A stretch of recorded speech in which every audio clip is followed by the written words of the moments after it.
Eh, Colombia ha desarrollado una protección que abarca más del 32% de su población bajo el imperio y la rectoría, conforme así se define, del convenio 169. Pero en el control del proceso de consulta previa, totalmente centralizado, a diferencia del Perú, por eso he planteado y estoy planteando la sustitución de la ley de consulta previa por una ley general de consulta previa, con la ANCOPE, una autoridad nacional de consulta previa que centralice el proceso.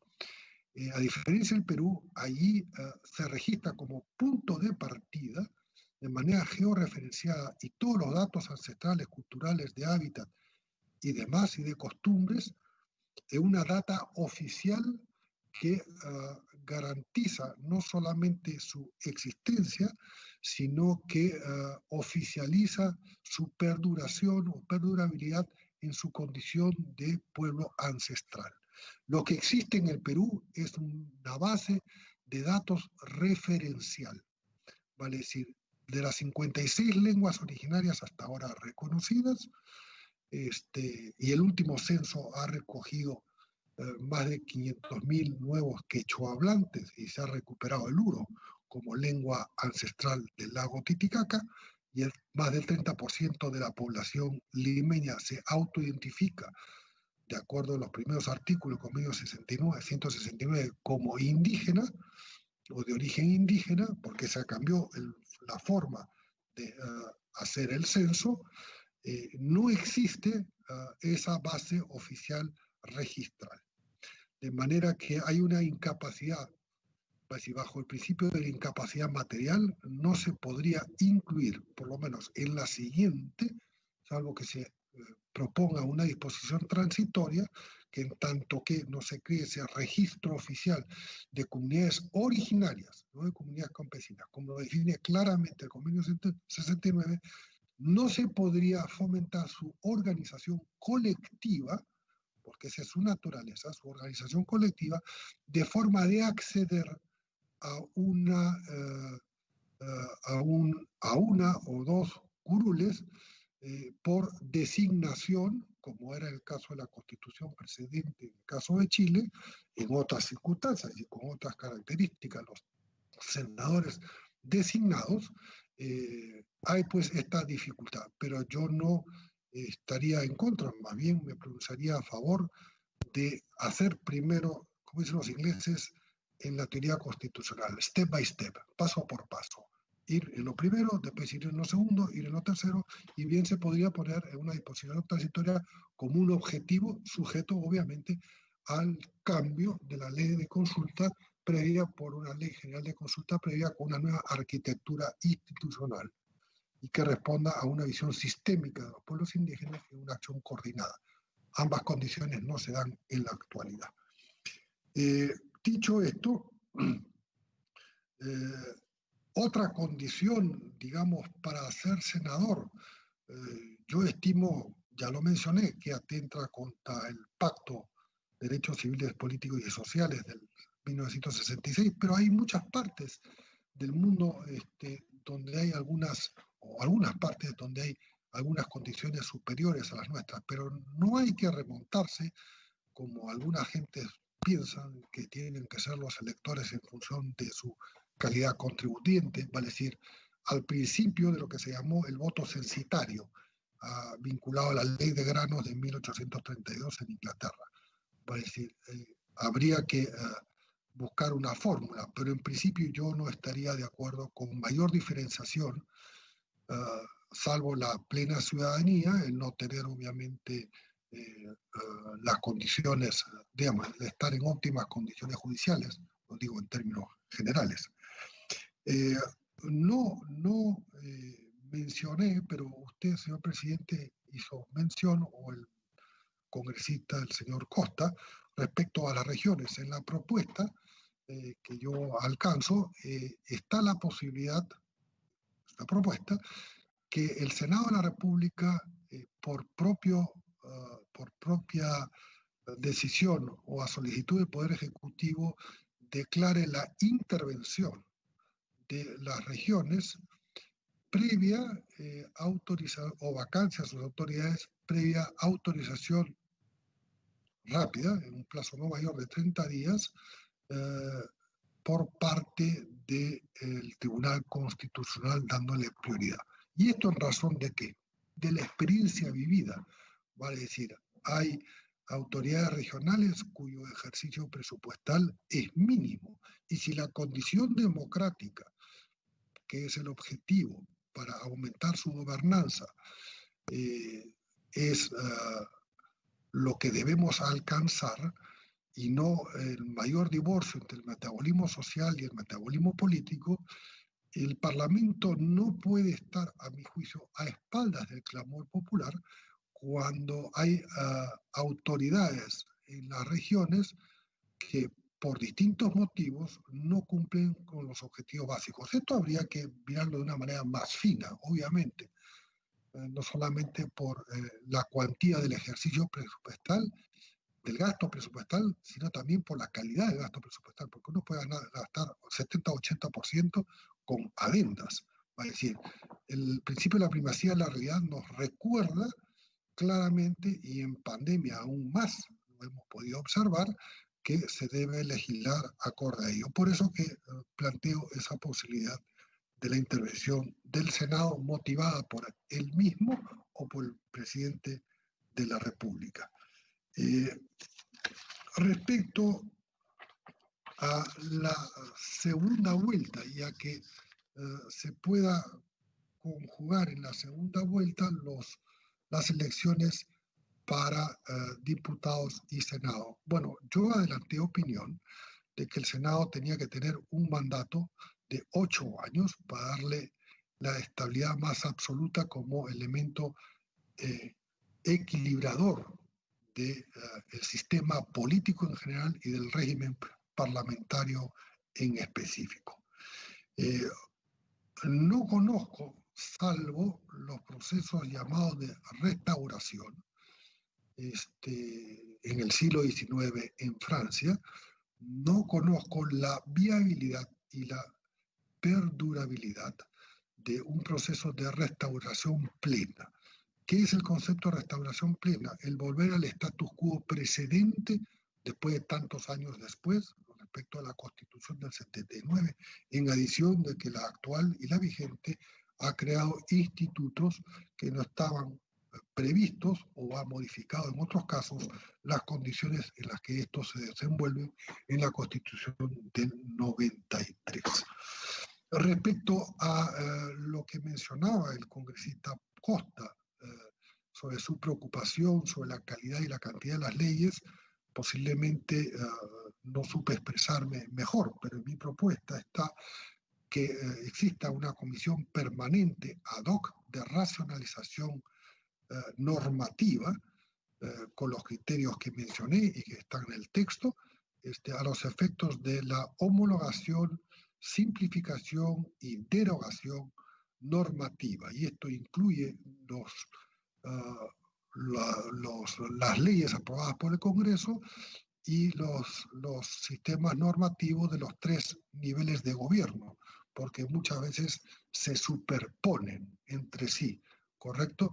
Y que una vez aprobado por 2/3 de esa comisión ad hoc permanente y compuesta de forma proporcional entre diputados y senadores, el Pleno lo apruebe automáticamente para no caer en más pérdida de tiempo e ir de un sistema normativo que uno sostiene que tiene 9.000 normas, 10.000 normas, 12.000 normas, que crece con distintos niveles a razón de 80, 100 al día, ir a un sistema normativo que agilice al Estado, porque no menos de 1.500 normas en los distintos niveles de gobierno atraviesan los portafolios respectivos y podamos contar después sucesivamente, de una forma progresiva, llegar a tener un 20% aproximadamente de normas que faciliten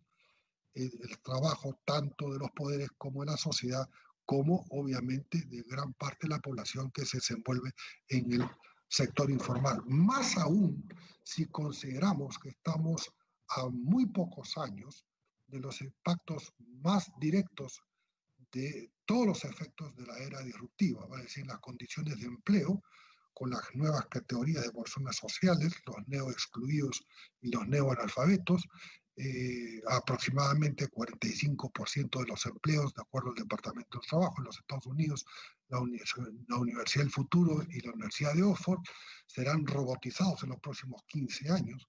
Vale decir, hay que pensar en fórmulas donde la legislación refleje no solamente el teletrabajo, que ya es una realidad, sino lo que se vislumbra como una posibilidad que nos va a llegar.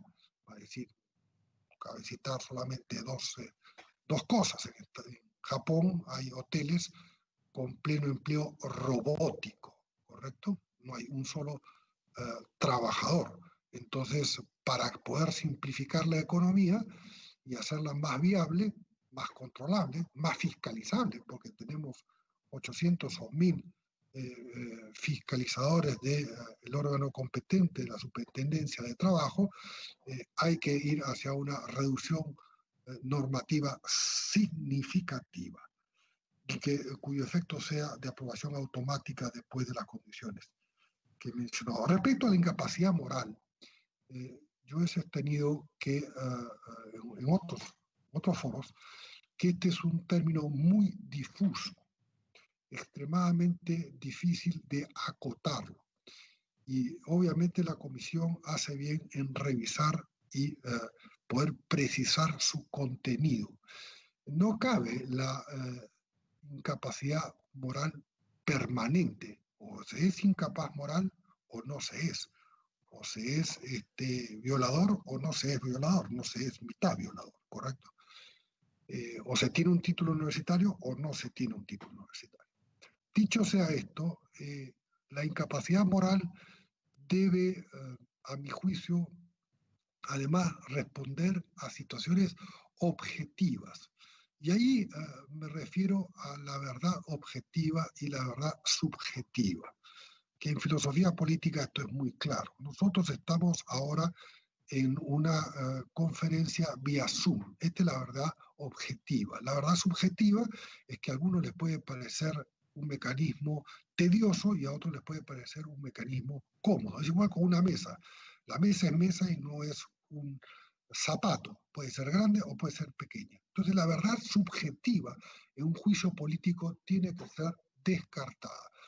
A mi entender, tiene que caracterizarse el juicio, el impeachment, la vacancia del presidente de la República, por causales políticas también, evidentemente de forma muy precisa, obviamente traición a la patria y otras condiciones, de manera de evitar la recurrencia a este mecanismo que en mi propuesta debería ser aprobada en única votación o rechazada por el Senado por 2/3 de sus miembros.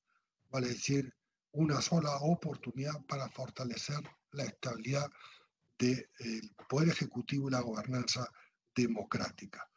He hecho también algunas acotaciones en el texto respecto a la posibilidad de modificar el régimen presupuestal. Y aquí me parece que debería estar terminando. La Ley General de Presupuesto debería ser modificada desde la propia Constitución, porque cuando un presidente asume, lo asume con un ejercicio presupuestal en marcha y con un presupuesto que tiene pocas posibilidades de modificar cara a su inmediato ejercicio. Debería, como en otras partes, tener un carácter modular, vale decir, establecer en forma trianual los gastos corrientes básicos, en forma trianual también los gastos de inversión necesarios y en forma anual los gastos contingentes, vale decir, aquellos que le dan margen de maniobra a un gobierno, sea para una pandemia o demás, y establecer proporcionalmente esos porcentajes de forma de darle, por un lado, facultades al Poder Ejecutivo, que incluso debería poder modificar en este tercer componente al inmediato de su mandato de manera automática sin pedir facultades delegadas para ello, y lo demás permitiría darle continuidad a qué? A las políticas públicas, que son tan cambiantes como los ministros que se suceden a una velocidad raudal. Dicho esto, me parece que aquí termino con los comentarios haciendo solamente hincapié que mencioné la posibilidad, y sería sano que lo evaluaran, que la evaluaran la posibilidad de la revocación del mandato de un diputado. Las condiciones están ahí escritas. Creo que eso acercaría muchísimo más y la rendición de cuentas con el elector, y sentirían que no se confunde, y no se malinterprete, inmunidad con impunidad. Dicho esto, señor presidente, le agradezco a usted, a los miembros de la comisión, y si hay algo más, quiero la espera de sus indicaciones. No, muchísimas gracias al doctor Javier González Olaechea Franco por su exposición. La verdad que ha sido un honor tenerlo también usted, y ya lo estaremos seguramente invitando para hablar sobre estos temas constitucionales, políticos u otros, digamos, de la especialidad, y para poder disfrutar, como siempre, de su lectura jurídica, política, filosófica. Así que muchísimas gracias, doctor, por su intervención, por su exposición, por la paciencia, y que tenga muy buenas tardes. Muchas bendiciones. Gracias a usted. Muy bien, vamos a pasar al último punto en agenda, señores parlamentarios, colegas todos.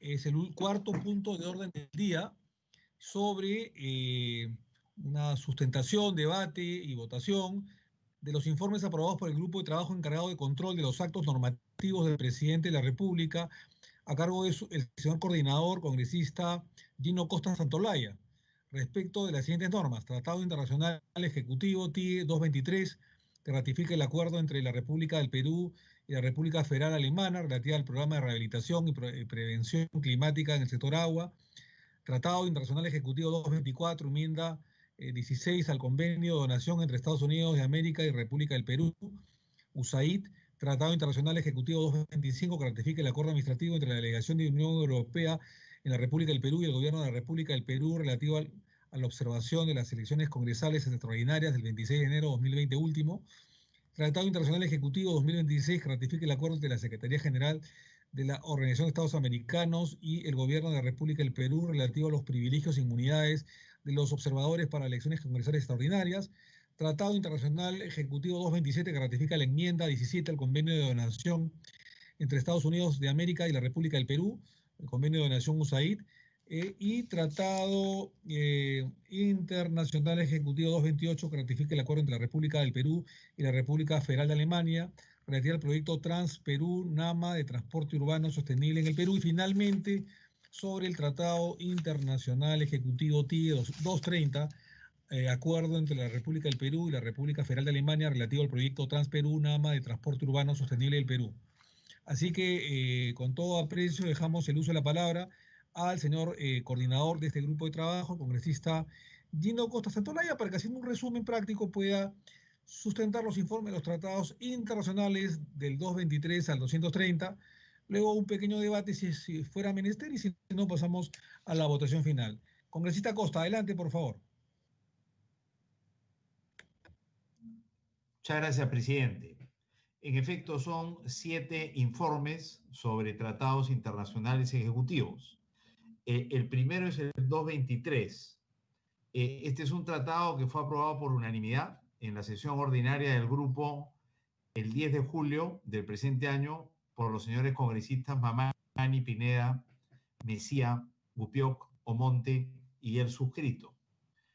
El Tratado Internacional ratifica el acuerdo entre la República de Perú y la República Federal Alemana relativa al programa de rehabilitación y prevención climática en el sector agua, que fue formalizado mediante intercambio de notas. Nota verbal 0376 de 2019, del 19 de agosto del año pasado, de la Embajada de la República Federal de Alemania, y la nota REDAE número 6 2019-5/55 el 30 de septiembre de 2019 del Ministerio de Relaciones Exteriores de la República del Perú de 4 de septiembre del 2019. El objetivo del acuerdo, de conformidad con el numeral 5 de la exposición de motivos del Decreto Supremo 052-2019 de Relaciones Exteriores, que la República Federal de Alemania otorga a la República del Perú la posibilidad de obtener del Kreditanstalt für Wiederverbesserung,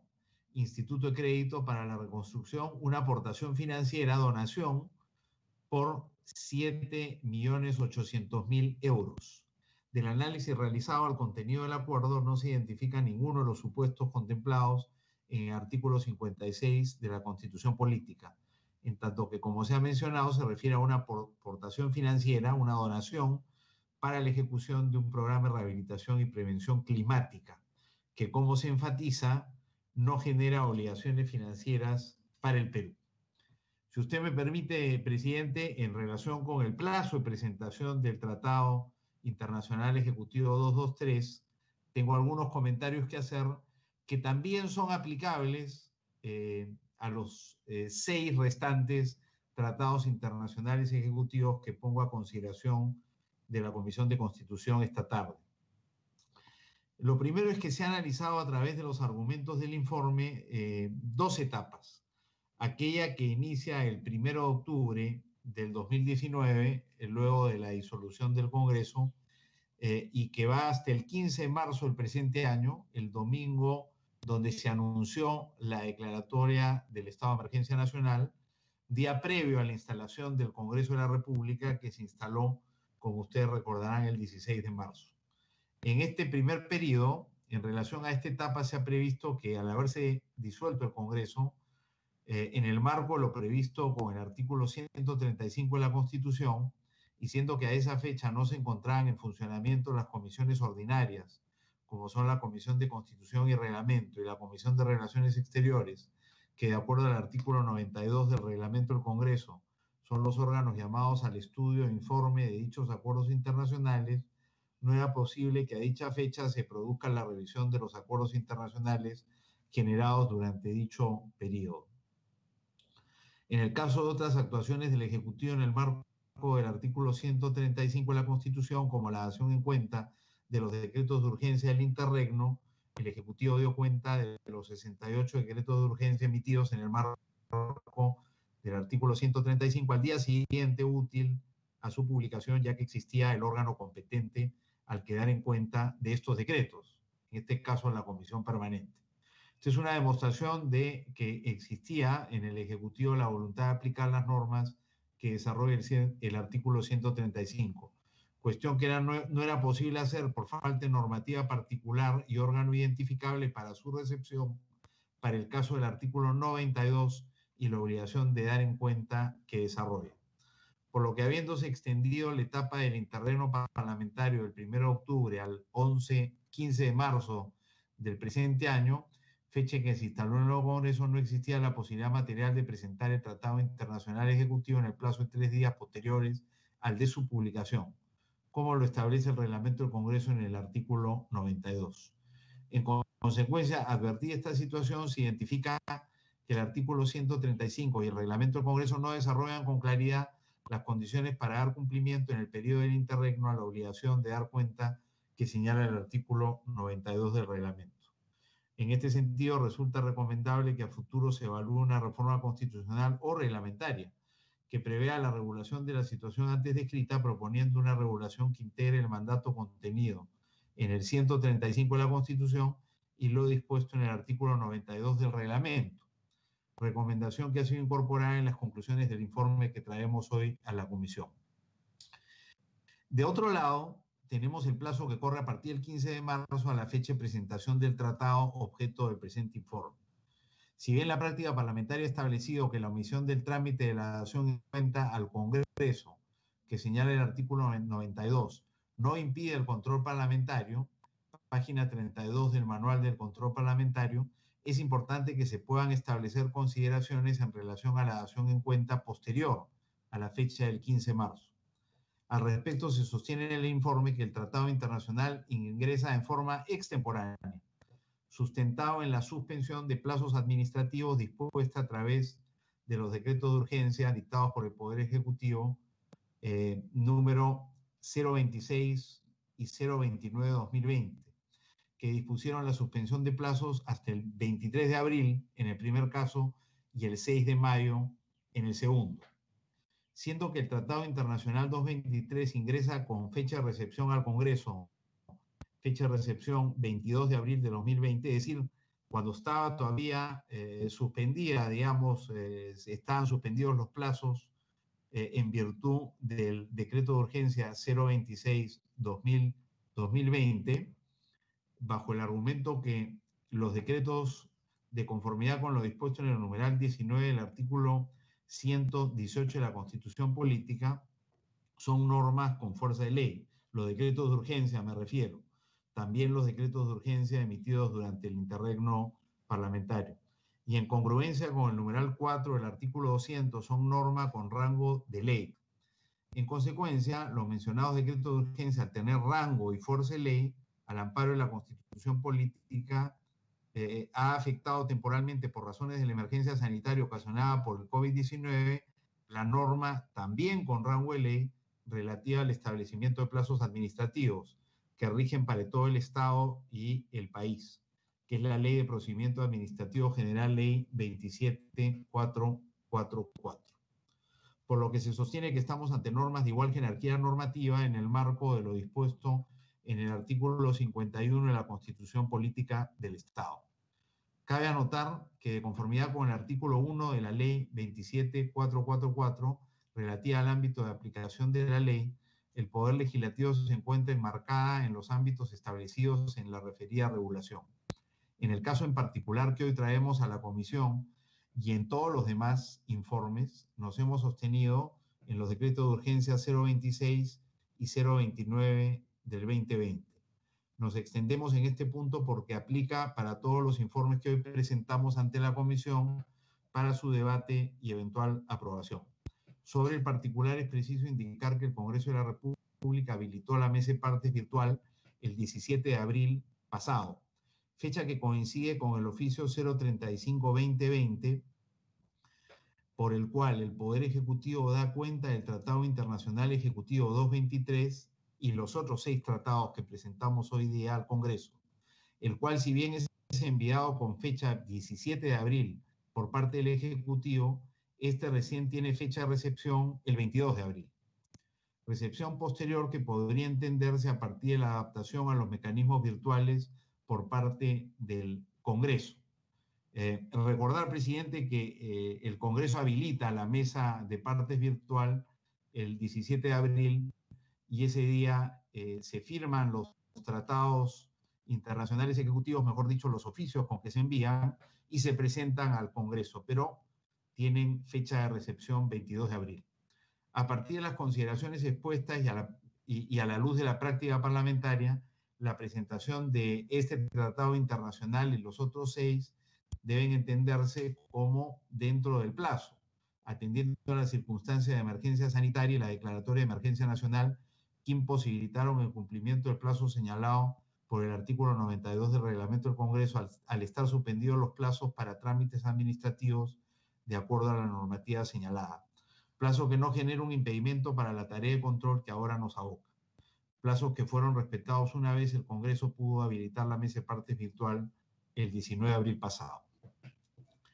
El segundo tratado, presidente, es el número 224, que ratifica la enmienda número 16 al convenio de donación entre los Estados Unidos de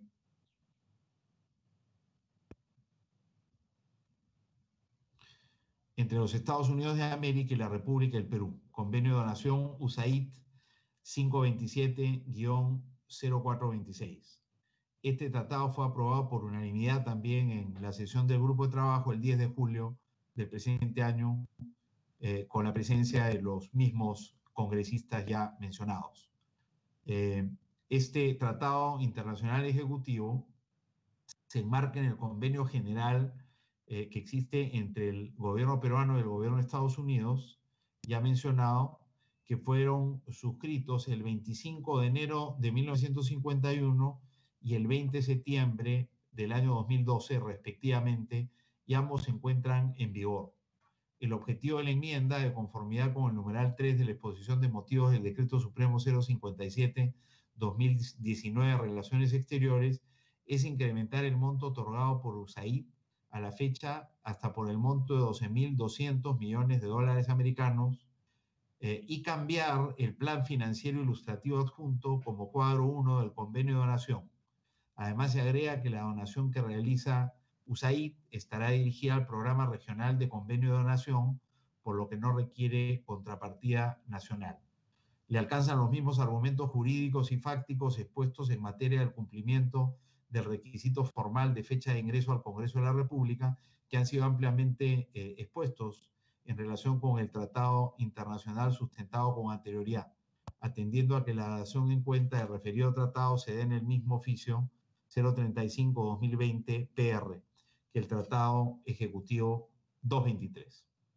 Informe recaído en el Tratado Internacional Ejecutivo 225 que ratifique el acuerdo administrativo entre la delegación de la Unión Europea en la República del Perú y el gobierno peruano relativo a la elección, a la presencia de observadores en la elección congresal extraordinaria del 26 de enero pasado.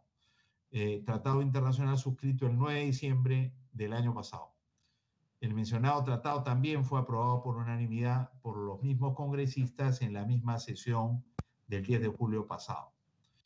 El Tratado Internacional Ejecutivo 225 ratifica el acuerdo administrativo entre la Unión Europea y Perú relativo a la observación de elecciones congresales.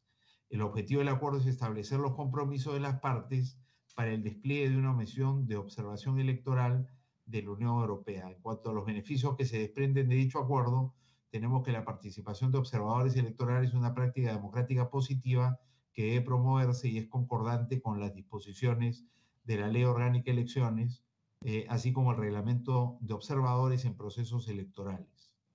El presente acuerdo cuenta con las opiniones favorables del Jurado Nacional de Elecciones y del Ministerio de Relaciones Exteriores. Le alcanzan los mismos argumentos jurídicos y fácticos ya expuesto en relación con los dos tratados internacionales ejecutivos anteriores. Cuarto informe recae en el Tratado Internacional Ejecutivo 226, que ratifique el acuerdo entre la Secretaría General de la OEA y el Gobierno de Perú relativo a privilegios e inmunidades de los observadores para las elecciones congresales extraordinarias del 26 de enero pasado. El mismo fue también aprobado por unanimidad por los mismos congresistas. Fue aprobado por unanimidad en la sesión ordinaria del 17 de julio pasado por los congresistas Mamani Barriga, Pineda Santos, Mejía Ramírez, Omonte Durán, Gupio Ríos y Costa Santolaya. Son en efecto los mismos que aprobaron el 10 de julio los tres primeros tratados internacionales ejecutivos. El objeto del acuerdo es el reconocimiento de privilegios e inmunidades al grupo de observadores de la OEA. Se tiene como antecedente que la participación de misiones internacionales es concordante con la Ley Orgánica de Elecciones y el reglamento para los observadores. Los privilegios e inmunidades que se otorgan a los observadores de la OEA son aquellos que han sido otorgados a ella, a sus órganos y a su personal y bienes conforme a los acuerdos internacionales. Y le alcanza a este Tratado Internacional Ejecutivo los mismos argumentos jurídicos y fácticos ya expuestos para los tres tratados anteriores. El quinto informe recae en el Tratado Internacional Ejecutivo 227, que ratifica el convenio de donación entre los Estados Unidos y la República del Perú. Convenio de donación USAID 527-0426. También aprobado por unanimidad el 17 de julio por los mismos 6 congresistas ya mencionados. Este tratado ratifica la enmienda 17 al convenio de donación entre los gobiernos de Estados Unidos y el Perú, suscrita el 30 de septiembre de 2019 y tiene por objeto introducir 3 modificaciones al convenio general entre el Perú y los Estados Unidos sobre cooperación técnica.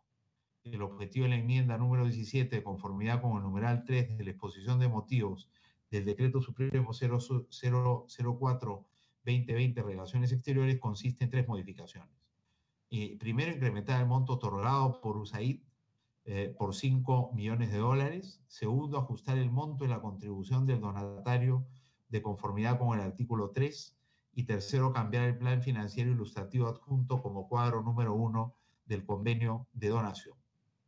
Le alcanzan a este tratado internacional ejecutivo los mismos argumentos jurídicos y fácticos expuestos anteriormente. Sexto informe recae en el Tratado 228, que ratifica el acuerdo entre la República del Perú y la República Federal de Alemania relativo al proyecto Transperú-Nama de transporte urbano sostenible en el Perú, aprobado también por unanimidad por los 6 congresistas ya mencionados en la sesión ordinaria del 17 de julio pasado. Este tratado, de conformidad con el numeral 5 de la exposición de motivos del Decreto Supremo 005-2020, Relaciones Exteriores, entre la República Federal Alemana y la República Peruana, a través del Instituto de Crédito para la Reconstrucción, Alemania otorga al Perú una aportación financiera, una donación por un monto de 1.880.000 euros para el proyecto Transperú, Transporte Urbano Sostenible. Dicha donación de libre disponibilidad en los términos señalados por el Ministerio de Economía y Finanzas será destinado al apoyo de la balanza de pagos, atención del servicio de la deuda. Le alcanzan los mismos argumentos jurídicos y fácticos ya expuestos para los anteriores tratados. El último informe, presidente, está referido al Tratado 230 entre la República del Perú y la República Alemana, relativo al proyecto Transperú-Nama de transporte urbano sostenible, componente de cooperación técnica complementario al tratado inmediatamente anterior. Fue también aprobado en fecha 10 de julio del presente año por los 6 congresistas ya mencionados y ratifica el acuerdo ya existente sobre transporte urbano sostenible entre ambas repúblicas y fue formalizado mediante intercambio de notas entre la Embajada de la República Federal de Alemania y el Ministerio de Relaciones Exteriores de Perú el 18 de noviembre del 2019. Objetivo del acuerdo, de conformidad con la exposición de motivos, está orientado, como digo, a favorecer la cooperación técnica en el marco de proyectos de transporte urbano sostenible. La propuesta hecha desde el Estado peruano a través del Ministerio de Transportes y Comunicaciones tiene 2 componentes. El primero, de cooperación técnica por un monto total de 5 millones de euros, y el segundo, de cooperación financiera por un monto de 4 millones de euros. 1.880.000 euros provenientes de Alemania y 2.120.000 euros provenientes del Reino Unido. Se establece que Alemania confiará la ejecución de los proyectos a la Agencia de Cooperación Internacional de Alemania y el Perú lo hará al Ministerio de Transportes y Comunicaciones. Los argumentos jurídicos y fácticos son los mismos expuestos en relación con los anteriores tratados internacionales ejecutivos. Conclusiones. Por dichas consideraciones, los miembros del grupo de trabajo, luego de la revisión de los 7 expedientes, las opiniones contenidas en los mismos y la verificación de cada uno de los instrumentos internacionales contenidas en los informes de los tratados 223, 224, 225, 226, 227, 228 y 230, concluyen por unanimidad que dichos acuerdos internacionales cumplen con los requisitos establecidos en los artículos 5.6 y 5.7 de la Constitución Política, al no tener como objeto materia de dichos convenios aspectos vinculados a derechos humanos, soberanía, dominio o integridad del Estado, defensa nacional, ni obligaciones financieras del Estado. Del mismo modo, tampoco crean, modifican o suprimen tributos, ni exigen la modificación o derogación de alguna ley, ni requieren de medidas legislativas para su ejecución. Consecuencia, presidente, al cumplirse lo dispuesto en los artículos 5.6, 5.7 y 118 de la Constitución Política, el artículo 92 del Reglamento del Congreso de la República, la Ley 26.647, Ley de Perfeccionamiento de los Tratados, y la Convención de Viena sobre los tratados internacionales ejecutivos mencionados no requieren de la aprobación previa del Congreso de la República previo a su ratificación. Por todas estas consideraciones, puede usted someter al debate y, si fuera necesario el voto, estos 7 informes aprobados por unanimidad por el Grupo de Trabajo. Muchas gracias, presidente. No, a usted las gracias, mil gracias, congresista Aino Costa, por su trabajo, al igual que el grupo que usted preside, a todos los miembros de dicho grupo, mis felicitaciones. Si algún congresista, colega parlamentario, quisiera hacer algún comentario sobre los tratados internacionales ejecutivos expuestos por el congresista Costa, 223, 224, 225, 226, 227, 228 y 230, tratados internacionales ejecutivos, ¿algún comentario, alguna observación? Muy bien. Doctora Urán, por favor, con la misma asistencia, pasemos a la votación para aprobar Dando la palabra. Bueno, no lo había visto. Sí, Congresista Chávez, adelante, por favor. Sí, no lo había visto, disculpe, adelante. Estoy en mi teléfono porque acabo de venir del Congreso, presidente, por temas de mi despacho, del Wi-Fi y toda esta cosa. Sí, Bueno, presidente, sí. Yo creo que hay que hacer alguna reflexión. En primer lugar, creo que es absolutamente innecesario que el Poder Ejecutivo no haya dado cumplimiento, porque tiene la pauta, en todo caso, del artículo 135 de la Constitución, que si bien se refiere a los decretos de urgencia, señor presidente, le señala una pauta, ¿no? Supuestamente no existe, pues, en la argumentación absolutamente deleznable del Poder Ejecutivo, desde el mes de octubre hasta mediados del mes de marzo, supuestamente no hemos tenido comisión permanente, no hemos tenido congreso, ¿no? Porque dicen que no había presidente del Congreso, cosa que es absolutamente insubsistente, porque decididamente hay comisión permanente y la comisión permanente es presidida por el presidente del Congreso, no hay otra persona que pueda presidir la comisión permanente.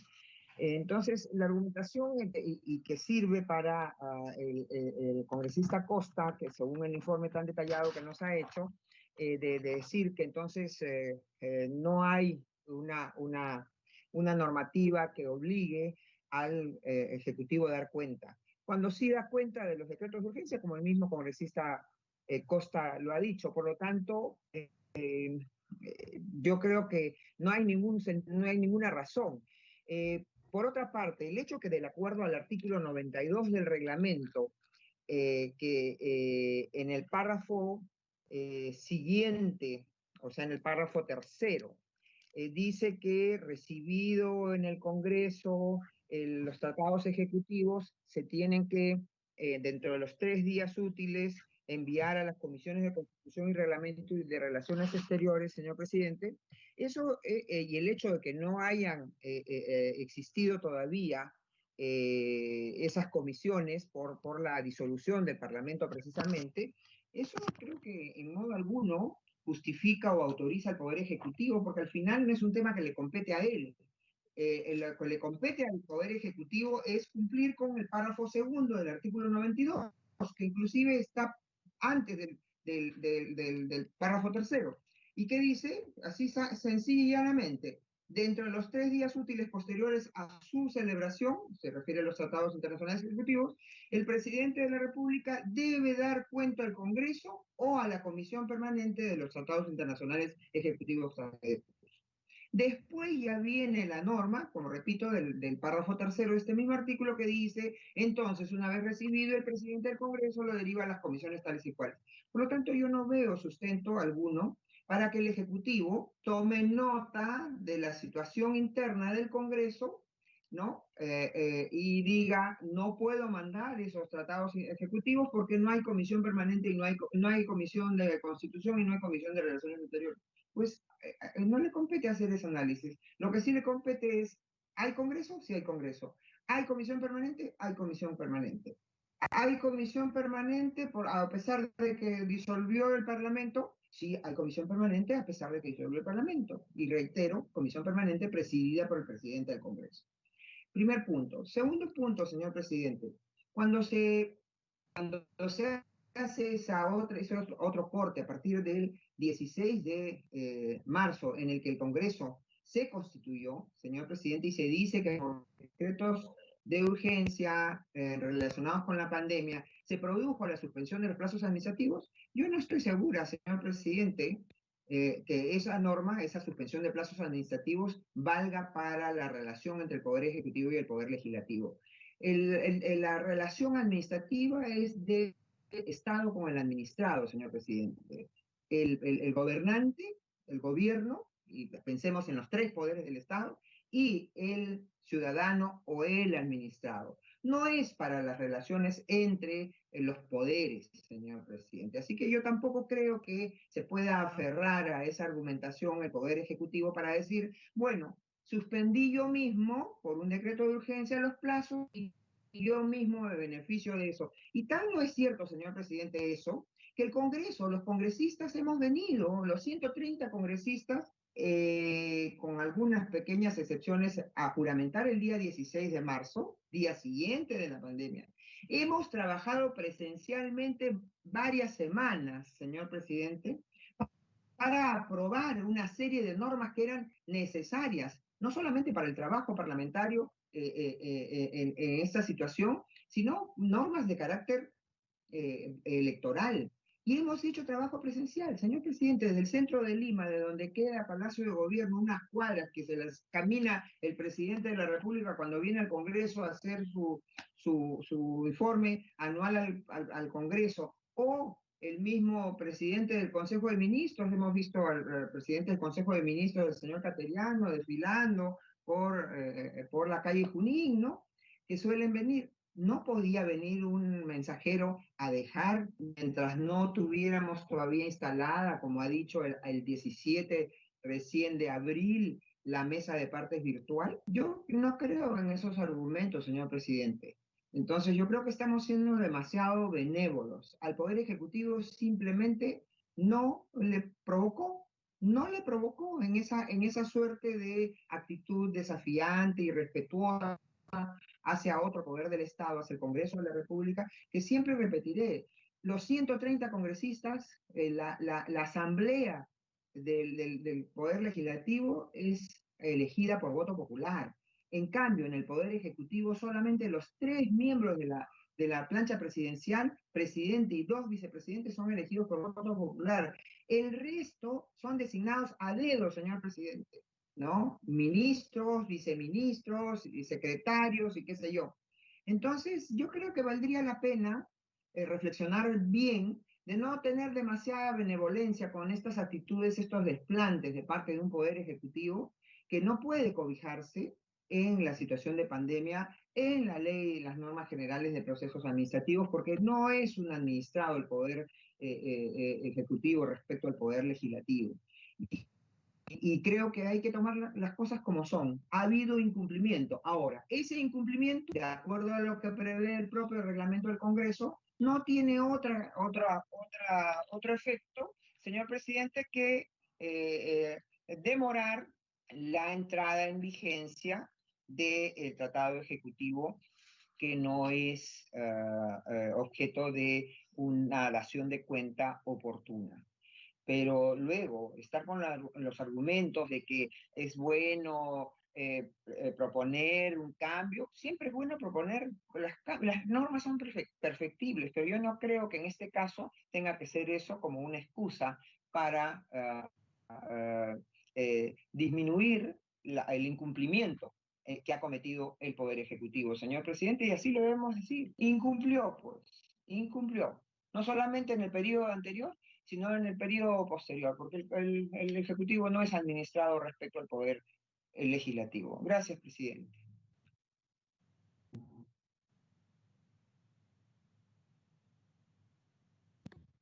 Muy bien, muchísimas gracias a la congresista Chávez. Simplemente se va a votar como insumos para el próximo dictamen o predictamen que arme el equipo técnico de la comisión, ¿no? Entonces, eso sería todo, ¿no? Doctora Durán, por favor, con la misma asistencia para la votación final y cerrar la sesión del día de hoy.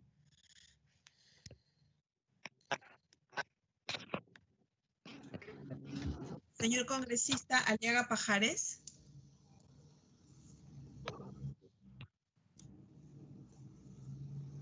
Congresista Almerí Beramendi.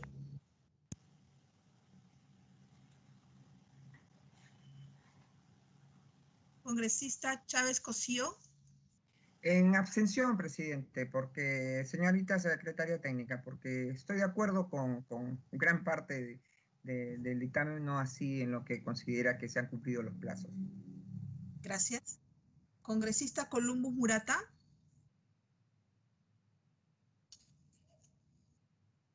Congresista Costa Santolaya. A favor. Gracias. Congresista González Cruz.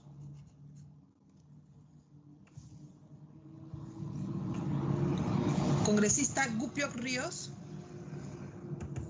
A favor. Gracias. Congresista Lazo Villón.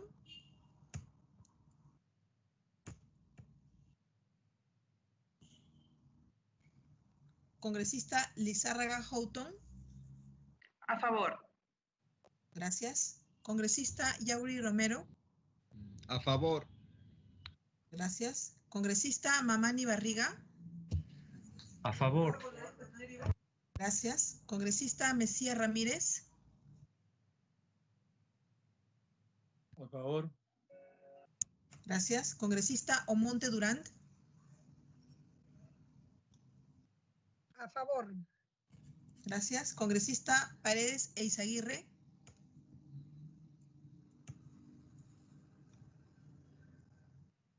Congresista Pineda Santos. A favor. Gracias. Congresista Ramos Zapana. Ramos Zapana, a favor. Gracias. Congresista Retamoso Lezama. Retamoso Lezama, a favor. Gracias. Congresista Roel Alba. A favor, con reservas, puesto que la misma se sustenta en el aspecto referido a la evaluación de si el plazo de dar cuenta se cumplió o no por la resolución constitucional del Congreso de la República y el posterior uso de la suspensión de plazos administrativos emitido por el propio Poder Ejecutivo. Nada más. Muchas gracias. Gracias. A favor, con reservas, con esas. Gracias. Congresista Salinas López. Congresista Valdés Farías. Congresista Vázquez Chuquilín. A favor. Gracias. Congresista Yupanqui Miñano. A favor. Gracias. Congresista Quispe Suárez. A favor. Gracias.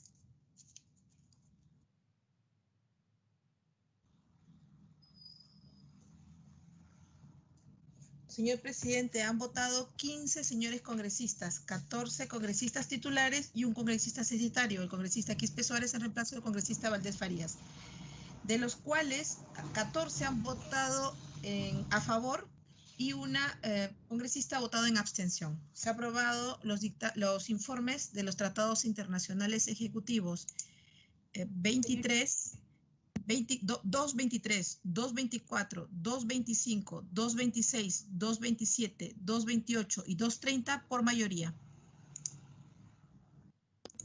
Señorita secretaria técnica, disculpe la interrupción. Lazo Villón, a favor.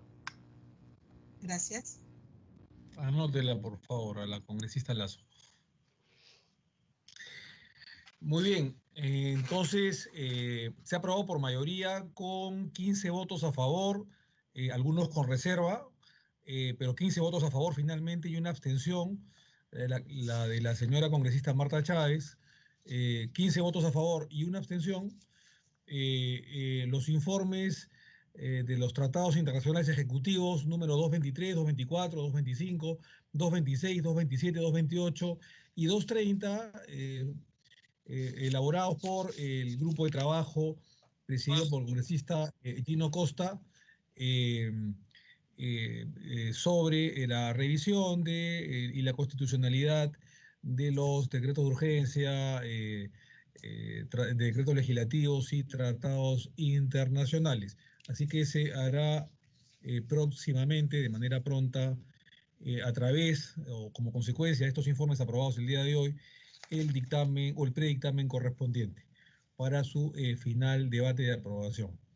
Muy bien, no habiendo otro asunto que tratar y siendo exactamente las 6 horas con 38 minutos, 16 horas con 38 minutos, se levanta la sesión, señalando de que la próxima semana continuaremos con los predictámenes de otros proyectos de ley y también continuará, digamos, el debate sobre la bicameralidad a través de otros importantes expositores nacionales y extranjeros, así que digamos, van a ser sesiones que, como siempre, prometen mucha intensidad técnica, académica, política, constitucional.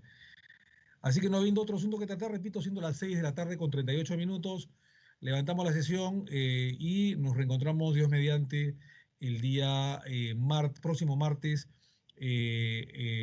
a las 11 de la mañana. Próximo martes a las 11 de la mañana. Dios los bendiga a todos ustedes y levantamos la sesión. Muy buenas tardes. Buenas tardes, señor presidente. Gracias. Hasta luego, congresistas. Buenas tardes. Hasta luego. Gracias. Gracias, Carolina. Buenas tardes a todos. Buenas Chao, tardes. Carlos. Buenas presidente, congresistas. Buenas tardes. Gracias. Buenas tardes. Buenas tardes, presidente. Buenas tardes, colegas. Buenas tardes. Gracias. Bendiciones.